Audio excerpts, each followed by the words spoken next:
బేసికల్ గా ఇండస్ట్రీకి ఎవరు వచ్చినా కూడా కొంతమందిని ఇన్స్పిరేషన్ గా అయితే తీసుకుంటారు సార్. అందులో ఖచ్చితంగా మాస్ మహారాజా రవితేజ గారు ఉంటారు.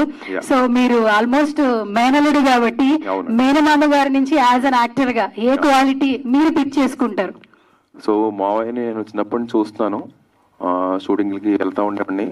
సో ఏ క్వాలిటీ అంటే ఆయన చాలా ఓపెన్గా ఉంటారు. అసలు అందులో మనకి 10% ఎనర్జీ ఉన్నా సరే మనం ఎక్కడ ఉంటామట, అంత ఎనర్జీ అక్కడ ఆయనతో ఒక 10 minutes కూర్చున్నా సరే మనకి ఆ ఎనర్జీ వస్తుంది, మామూలుగా ఉండదు అసలు.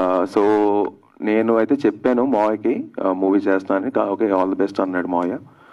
చూడాలి. యా. సో ఒక ఫినిషింగ్ టచ్ సార్, యాక్చువల్లీ ఒక చిన్న డైలాగ్ మీ మావయ్య గారి సినిమాల్లో ఏదైనా ఒక ట్రెండింగ్ డైలాగ్ అది చెప్తే రేపు మన ఇద్దరమే సోషల్ మీడియాలో ఉండాలి, ట్రెండింగ్ అయిపోవాలన్నమాట, అలా చెప్పాలి డైలాగ్ మీరు. అసలు నీ క్వశ్చన్ ఎక్స్పెక్ట్ చేయలేదు.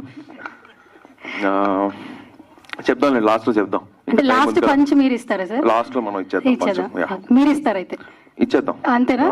Okay, done. Congratulations once again and all the very best అండి. సో